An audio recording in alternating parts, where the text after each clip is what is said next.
My husband? He's still trying to figure life out. The room laughed. Not loudly, not cruelly, just enough to make my heart stop.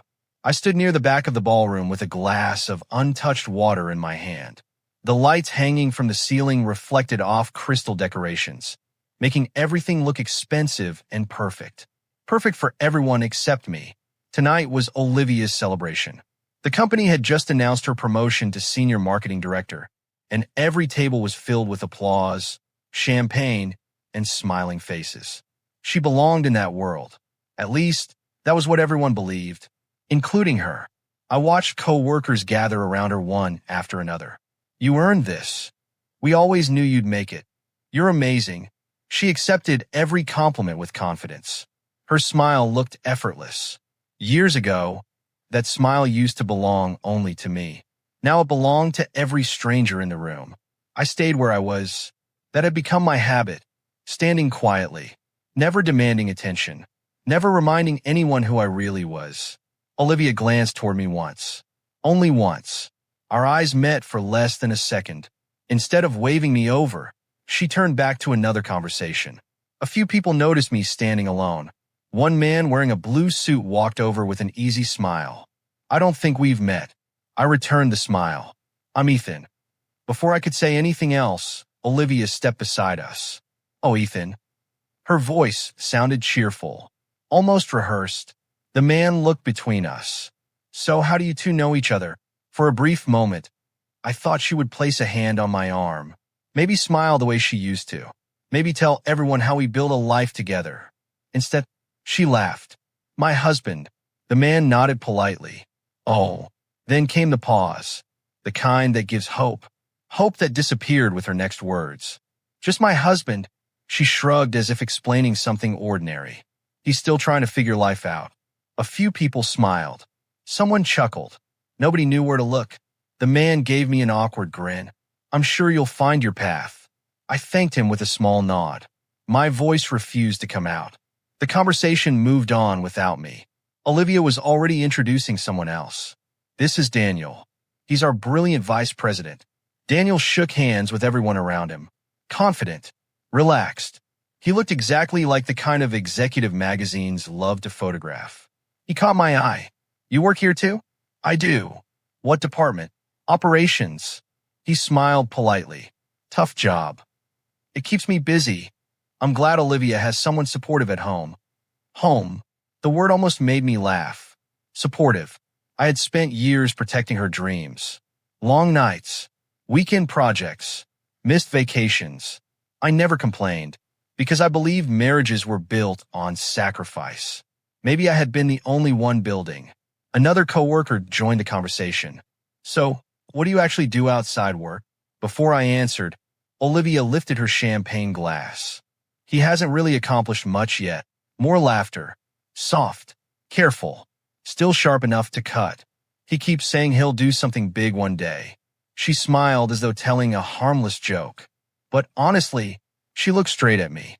I think I've accepted that my husband is just a failure. The music kept playing. Glasses clinked somewhere behind us. A waiter walked past carrying desserts. The whole world continued moving while mine stopped. Nobody laughed this time. Several people stared at the floor. One woman slowly lowered her drink. Daniel cleared his throat. I think we should. Olivia interrupted with another smile. Oh, don't make it awkward. He knows I'm joking. Did I? I searched her face. Nothing. No regret. No apology hidden behind her eyes. Only confidence. As if embarrassing me had become normal. Maybe it had. I looked down at my left hand. My wedding ring suddenly felt heavier than metal. It felt like years. Years of excuses. Years of silence. Years of telling myself things would get better. Margaret Hayes stood across the ballroom, speaking with board members. She noticed everything. Her expression never changed. Only our eyes met. She knew. She knew exactly how much those words had cost me. She also knew the truth nobody else in that ballroom knew. Years before Olivia ever submitted a job application, before Daniel ever wore an executive title, before this building even existed, I had founded the company.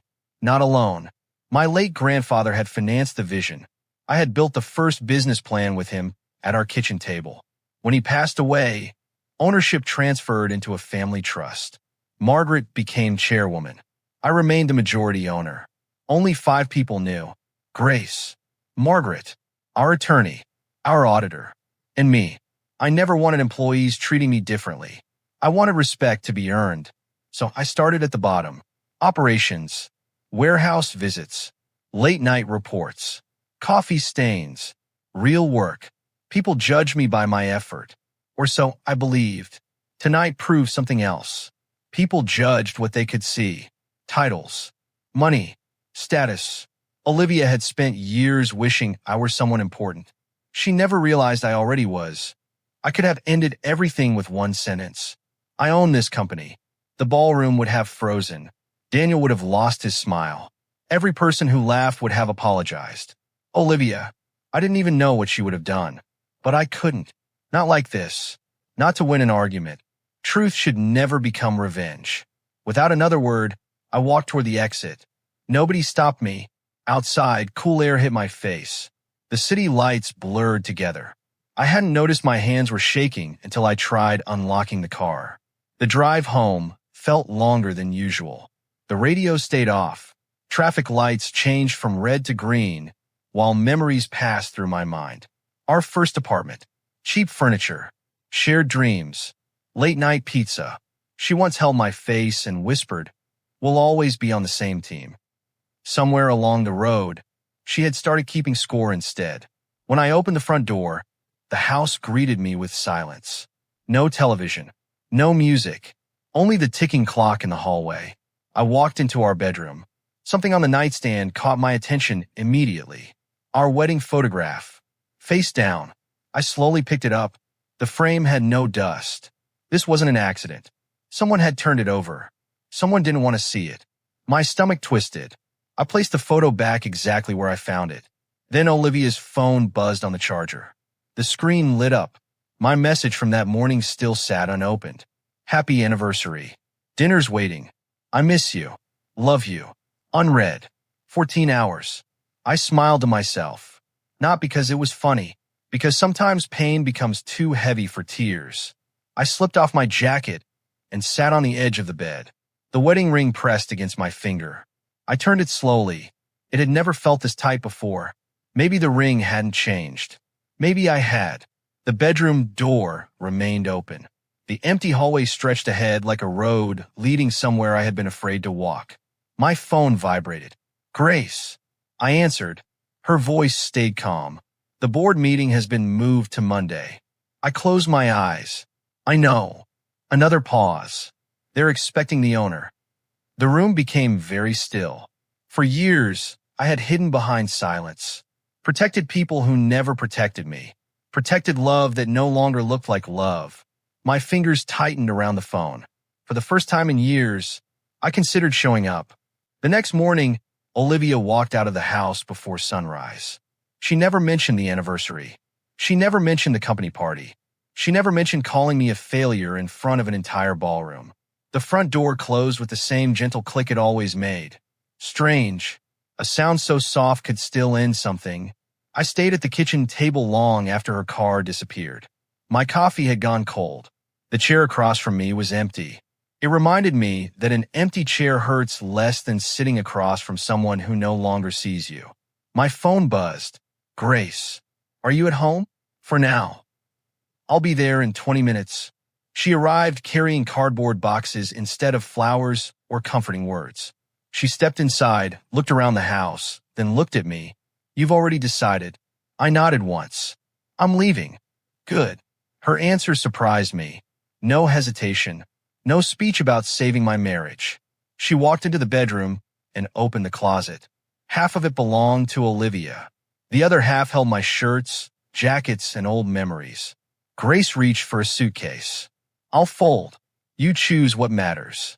That sentence stayed with me. Choose what matters.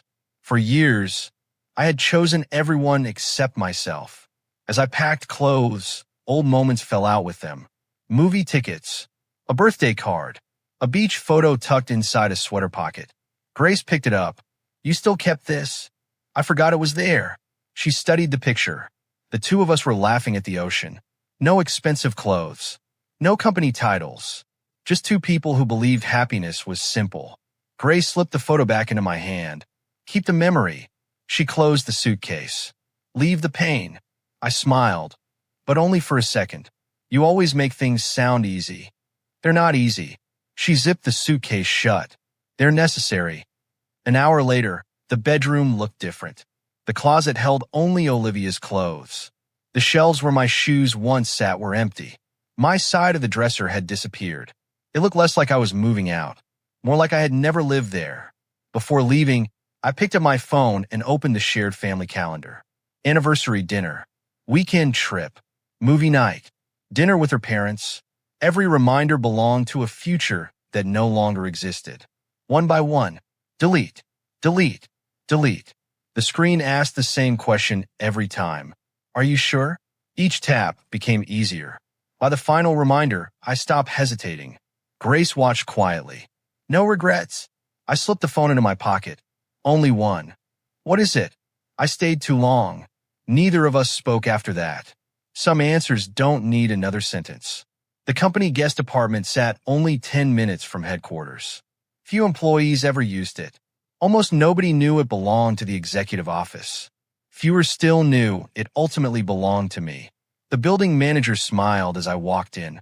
Welcome back, Mr. Carter. He quickly corrected himself. Sorry, Ethan. It's fine. He handed me the key. Apartment's ready. The room wasn't large. Just a bedroom, a kitchen, a balcony overlooking the city. Yet the air felt lighter. There were no arguments hiding inside the walls. No forgotten promises waiting in the hallway. Only quiet. Real quiet. Not the kind that grows after an insult. My phone lit up. Olivia.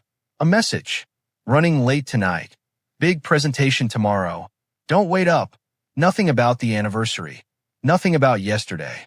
Nothing about me leaving. I stared at the words for several seconds. Then locked the screen. No reply. Hours passed. I changed into work clothes and walked into headquarters. The same employees greeted me as always. Morning, Ethan. Good morning. No special treatment. Exactly the way I had always wanted. Henry was already waiting inside my office. The company's senior financial controller rarely smiled. Today he didn't even try. He placed 3 folders on my desk. We need to talk. I opened the first report. Numbers. Budgets. Department expenses. What am I looking at? Henry leaned against the desk. Daniel. I raised an eyebrow. What about him? He keeps taking credit for projects he didn't lead. I turned another page. That's politics. It gets worse. He slid another folder toward me. Look at the approvals. Several signatures stared back at me. Mine wasn't one of them. Budgets had been moved. Departments reshuffled. Money redirected. Small changes. Carefully hidden. Enough to avoid attention. Not enough to avoid me.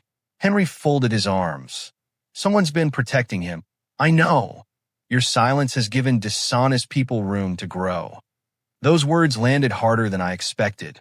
Because he wasn't wrong. I had stayed quiet. Not only at home. Here too.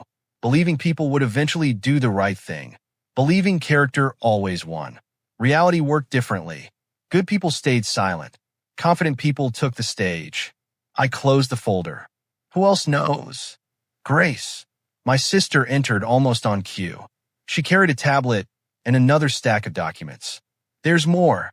She placed everything beside me. Emails, expense reports, project records, employee statements. I flipped through them slowly. Every page painted the same picture. Daniel attached his name to successful work. Other managers disappeared from presentations. Bonuses flowed upward. Credit traveled in one direction, toward him. Grace watched my expression carefully. I didn't move forward. You waited. I wanted your approval. She always respected that line. No matter how angry she became, no matter how obvious the truth looked, I leaned back in the chair. Keep collecting everything. No confrontation? Not yet. Henry frowned. The longer he stays, the stronger the evidence becomes. Neither of them argued. They understood. This wasn't revenge. This was preparation. Later that afternoon, I passed the executive conference room. The door stood partly open. Inside, Olivia stood beside Daniel. Charts covered the screen. She laughed at something he whispered. He adjusted the collar of her blazer. Relax. She smiled. I just want this presentation to impress the board. It will. What if I miss something? Daniel tapped the folder in her hands. You've got me. She laughed again. I always know who to count on. Those words should have hurt. Instead, they sounded distant, like hearing someone else's story. I kept walking. She never noticed me. Or maybe she simply expected me to keep walking. That evening I returned to the apartment. One suitcase rested near the bedroom wall. One laptop sat on the kitchen table. My life suddenly fit inside a few quiet rooms. The phone stayed silent. No calls. No questions. No concern. Around 9 o'clock, Olivia finally drove home. I wasn't there to see it, but I knew the house well enough to imagine every step. The keys on the hallway table. Her purse on the chair. Her heels left beside the stairs. She probably called out without thinking. Ethan? Nothing. She walked upstairs, opened the bedroom door, stopped. Half the closet stood empty. My jackets were gone. My shoes were gone. The dresser held only her things. The space beside the bed looked strangely wide. Somewhere inside that quiet house, she whispered my name again, this time a little softer. No answer came back. Rumors always travel faster than the truth. By Friday morning, everyone inside the company had stopped talking about quarterly reports and started talking about one person. The owner. The board meeting is going to be different this year. I heard the owner is finally coming. Does anyone even know what he looks like? They say nobody has seen him in years. Every hallway carried a different version of the same story. I walked through those conversations without slowing down. Nobody noticed the man they were talking about was carrying a simple laptop bag and wearing an employee badge. That was exactly how I wanted it. For now, Grace stepped into my office carrying another folder. The audit team finished reviewing Daniel's department. I closed the report I had been reading, and she placed the folder in front of me. It gets worse. I opened it slowly. Expense transfers, hidden bonuses, fake consulting fees, projects assigned to one department while another paid the bill. Each page told the same story. Daniel hadn't stolen money directly. He had stolen trust. He made himself look successful by quietly moving resources wherever they made him shine. Grace watched me read. Henry confirmed every number. No mistakes. She shook her head. Everything has supporting documents. I leaned back.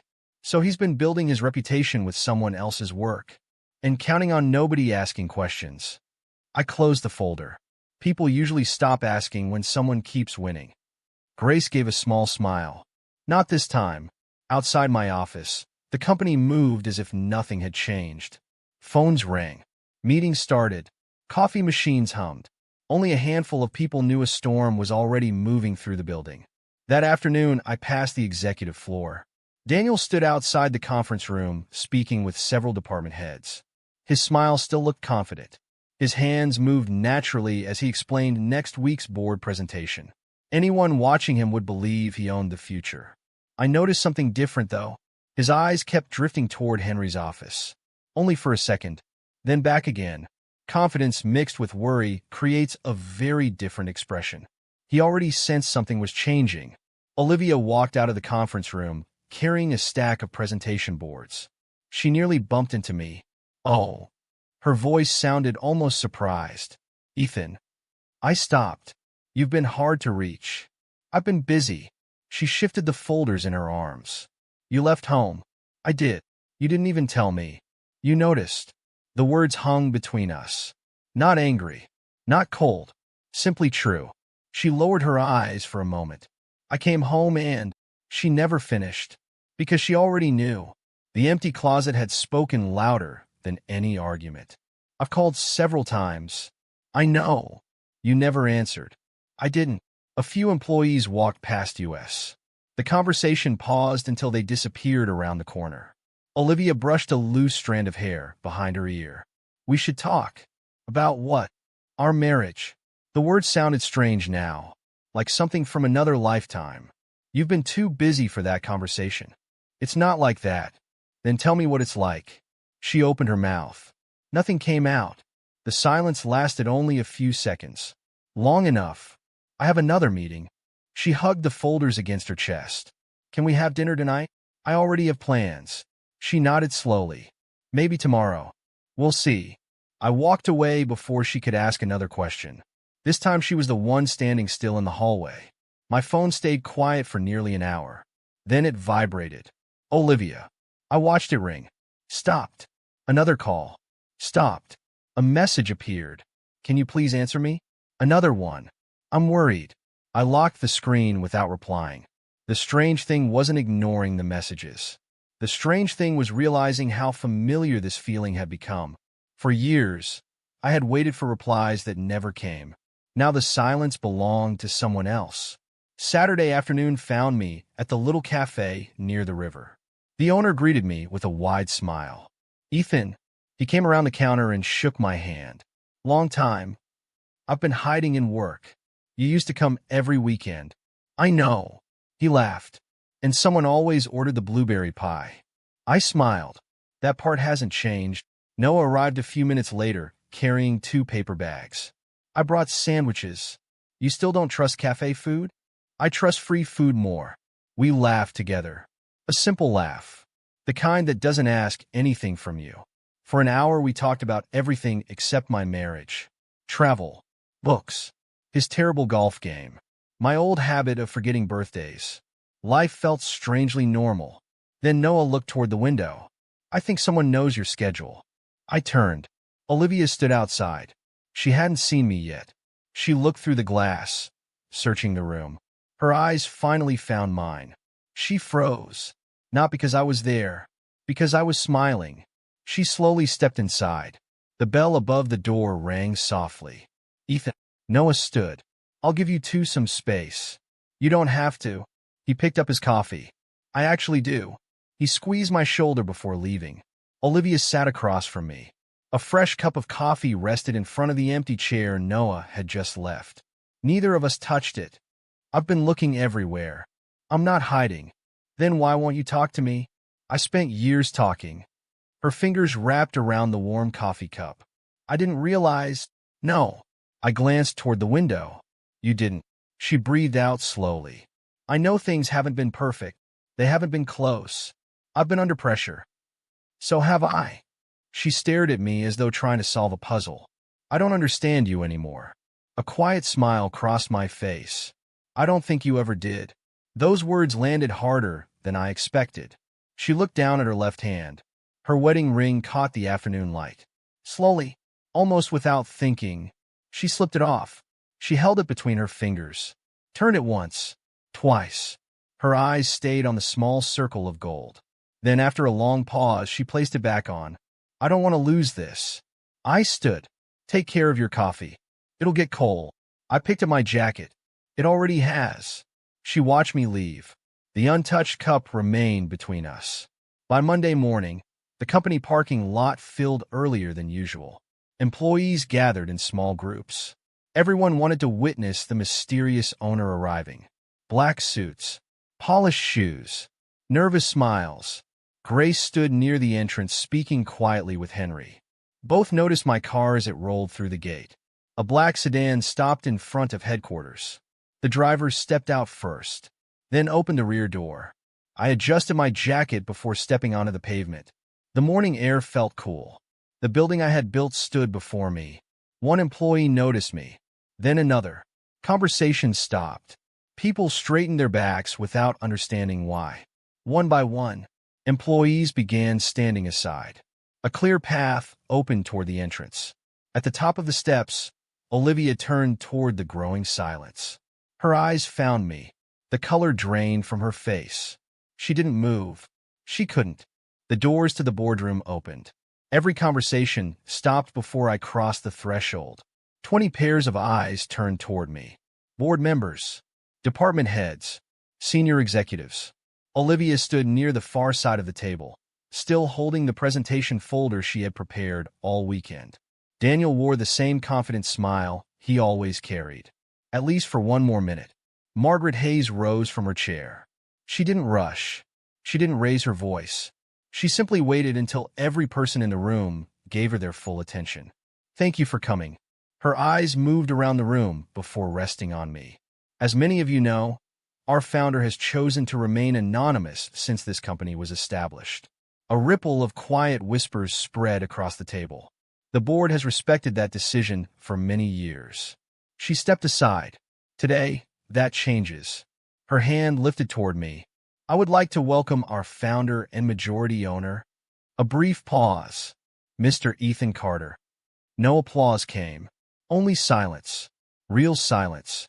The kind that forces people to question everything they believed 5 seconds earlier. Olivia's fingers loosened around her folder. It slipped from her hands. Papers scattered across the polished floor. She never bent to pick them up. Daniel stared at me as though waiting for someone to laugh and admit it was a joke. Nobody moved. Henry stood.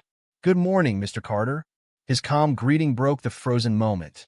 Several board members rose to their feet. Then more followed, one after another. Respect wasn't requested. It appeared naturally. Olivia still hadn't spoken. Her lips parted slightly. Her eyes searched my face, as if she expected to find the quiet operations manager she thought she knew. Instead, she found the man she had never bothered to understand. Margaret gestured toward the chair at the head of the table. It has always been yours. I took my seat. The leather felt familiar. Not because I had used it often, because it had waited patiently for me. Daniel finally found his voice. There must be some misunderstanding. Nobody answered him. He tried again. If Ethan is the owner, why would he? Henry opened a folder. There is no misunderstanding.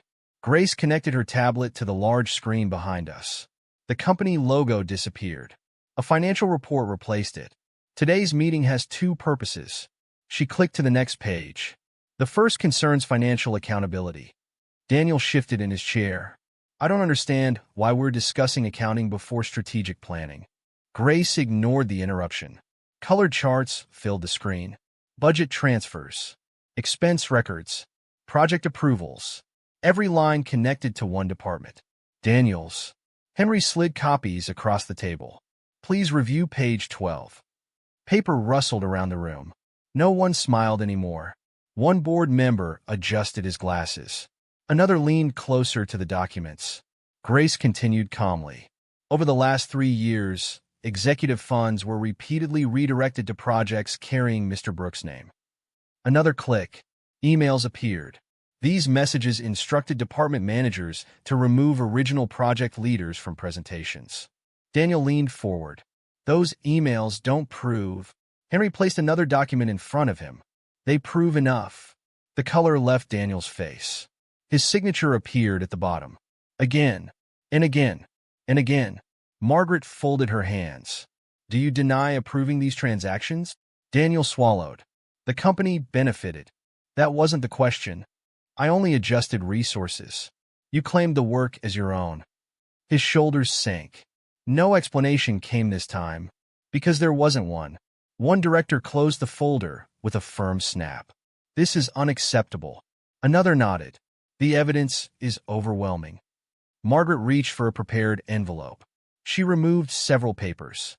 The board has already reviewed these findings. She placed them in front of Daniel. Effective immediately, your employment is terminated. The room watched quietly. Daniel looked at the first page, then the second. His hand trembled as he reached the last signature line. Mine. He stared at it for several seconds. You approve this. I did. His voice dropped. You planned all this. I met his eyes. No. A short pause settled between us. You planned it yourself. Security entered without drama. No shouting. No struggle. Daniel slowly stood.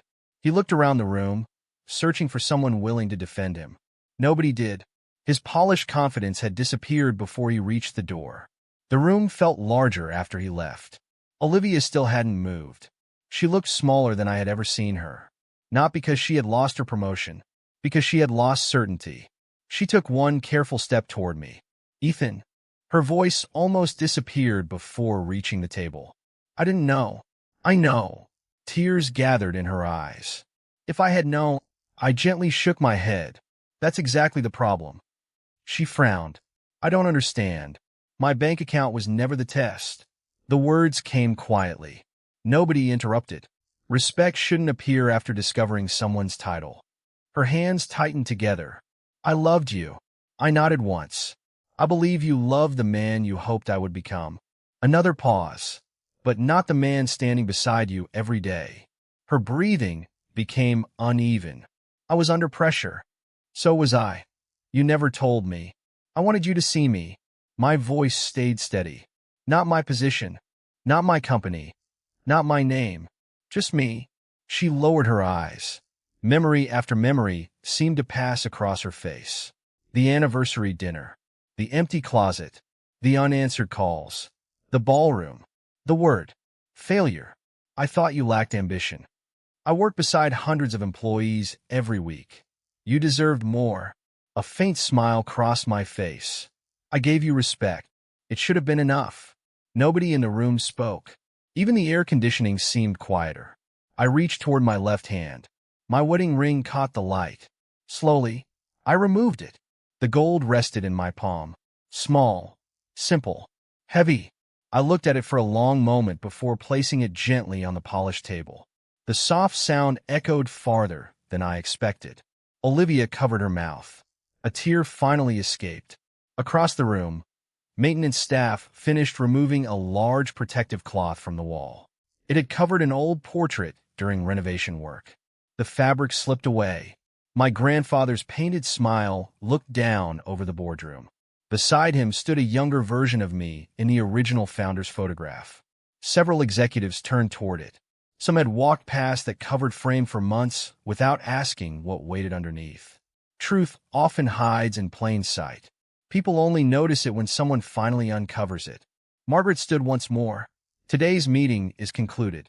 One by one, board members approached my chair. Some offered congratulations.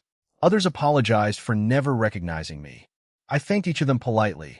None of those apologies mattered as much as the one that never found the right words. Olivia remained where she was until the room emptied. Only Grace, Henry, Margaret, and I remained.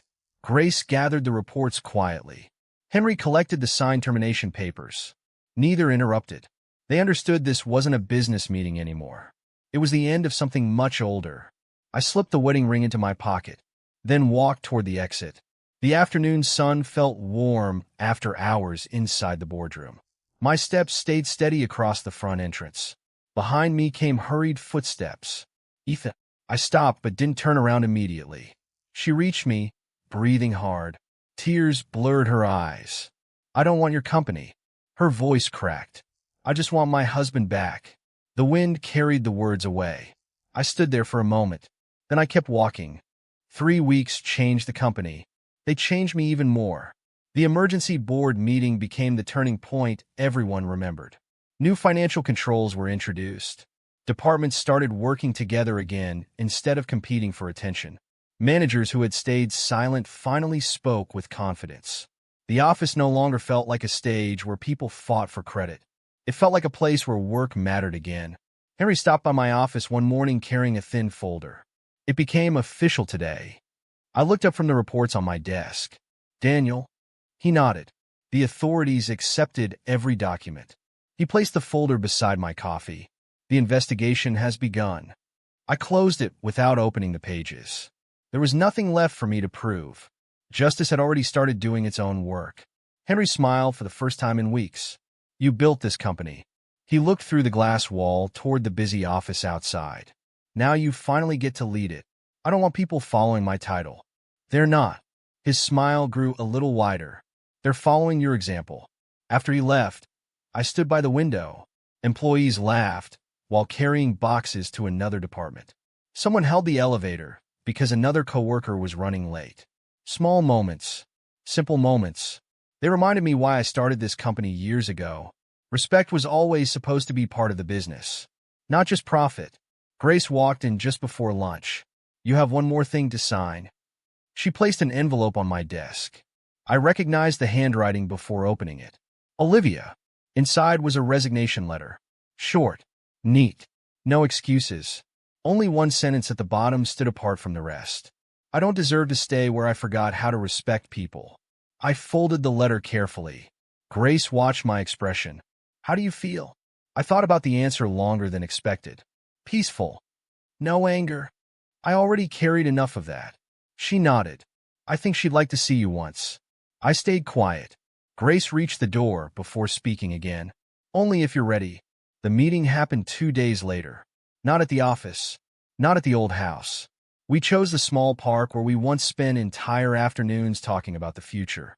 The same wooden bench still faced the lake. The same trees moved gently with the morning wind. Only we had changed. She arrived before I did. No expensive clothes. No designer handbag. No confident smile. She wore a simple sweater and held a small envelope with both hands. When she noticed me walking closer, she stood. Neither of us hurried to speak. Some conversations need a little silence before they can begin. You came. You asked. A faint smile appeared. It means more than I expected.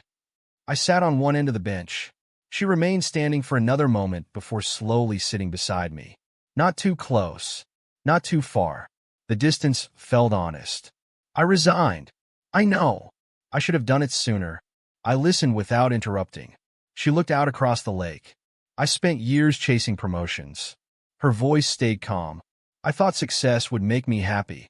A small laugh escaped. It only made me forget the person who stood beside me every day. She opened the envelope. A house key rested in her palm. This belongs to you. She placed it gently on the bench between us. The house never felt like home after you left. I picked up the key. The metal felt cold. Not because of the weather. Because memories can cool even the warmest places. She took a slow breath. I kept asking myself when everything started falling apart. Her fingers traced the edge of the bench. It wasn't the night at the company. She shook her head. It happened little by little. I stopped listening. I stopped noticing. I stopped choosing us. There were tears in her eyes. She didn't hide them. She didn't use them to ask for sympathy. She simply let them exist. I blamed your silence. Another quiet breath. I never asked why you became silent. The honesty in those words reached me more deeply than any apology could have. She slipped her wedding ring from her finger. The movement was slow, careful. She looked at it for several seconds before placing it beside the house key. I can't wear this anymore. The ring rested on the old wooden bench. Simple, still beautiful, still carrying a promise we could no longer keep. I don't expect another chance. She folded her hands together. I only wanted to tell you that everything was my responsibility. No one forced me to treat you the way I did. No one told me to measure your worth by your title. I chose that. The morning breeze carried the scent of fresh grass across the park. Children laughed somewhere in the distance. Life continued moving, just as it always had. I forgive you. She closed her eyes. A tear slipped down her cheek. You do. I do. She looked at me carefully. After everything? I nodded. Forgiveness isn't the same as going back. Those words settled gently between us. I know. There was sadness in her smile. But hearing them still hurts. I know. She lowered her head. I'm sorry. Not loud. Not dramatic. Just honest. The kind of apology that arrives after pride has disappeared. I reached for the wedding ring. Instead of putting it into my pocket, I left it where it was. Some things deserve to stay in the place where they truly end. We loved each other once. I'll always be grateful for that. She wiped her eyes. So will I. A long moment passed without another word. Neither of us needed to fill it. The silence no longer felt painful. It felt complete. I stood. The sun had climbed higher above the trees. Its light stretched across the lake, turning the water into gold. She remained seated. Her hands rested quietly in her lap. I hope you find happiness. I hope you do too. I gave one small nod. Then I turned toward the walking path. No anger followed me. No desire for revenge. No need to hear another apology. Only steady footsteps. Behind me remained the bench, the house key, the wedding ring, and the woman who finally understood what she had lost. She never lost a wealthy husband. She lost the man who loved her before success had a price. The morning sun warmed my face as I continued forward. Years earlier, I believed success meant building a company. Then I thought it meant protecting a marriage. Now I finally understood the truth. My greatest victory was never the business. It was never the money. It was never watching the truth come to light. It was finding the courage to respect myself when the person I loved no longer did. I kept walking toward the sunrise. This time, I didn't look back.